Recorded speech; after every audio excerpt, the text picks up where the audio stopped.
அன்பிற்கினிய அனைவருக்கும் வணக்கம். உங்கள் ஆஸ்ட்ரோ பாலா வேலூர். நம்ம ஜாதக ஆய்வு வகுப்பு வந்து இப்போ 3 மாதம் 4 மாதங்கள் முடிந்து இது 5வது மாதமாக போயிட்டுருக்கு.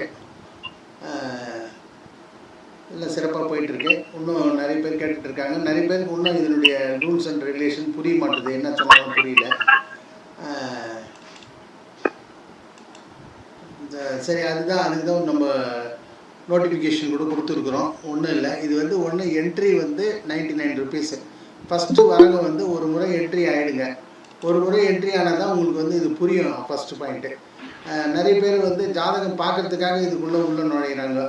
அது மாதிரி பார்க்கக்கூடாது. ஏன்னா ஜாதகம் இது வந்து பலன் வந்து நெகட்டிவ் பலன்லாம் வேறு சொல்லுவோம். இந்த நெகட்டிவ் பலனை உடைக்கிறதுக்கு வழி இருக்குது. அதை வந்து சொல்ல மாட்டோம் ஜாதக ஆய்வில்.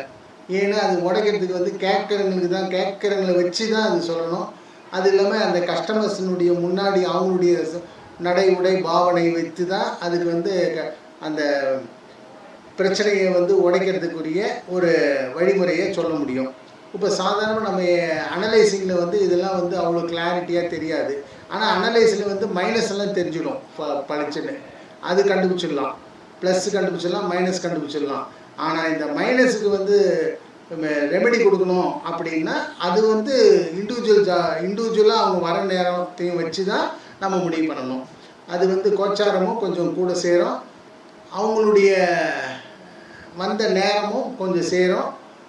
அடுத்தபடியாக அவங்களுடைய சுச்சுவேஷன் எப்படி இருக்குது, அவங்க அதை தாங்கக்கூடிய பேர் பண்ணக்கூடிய கெப்பாசிட்டி இருக்கா, அதை வச்சு முடிவு பண்ண முடியும். ரைட்டு, ஓகே, சரி. ஆனாலும் வந்து இதை ஜாதகம் பார்க்கறதுக்காக மட்டும் இதை எடுத்துக்காதீங்க, இது அனலைசிங்காக மட்டும் எடுத்துக்கோங்க. ஜாதகம் பார்த்து ரிசல்ட்டு சொல்லணுன்னா அது தனியாக சொன்னீங்கன்னா கேட்டிங்கன்னாவே அதுக்கு பிரமாதமாக சொல்லிடலாம், பிரமாதமாக. Right, okay. இப்பொழுது வந்து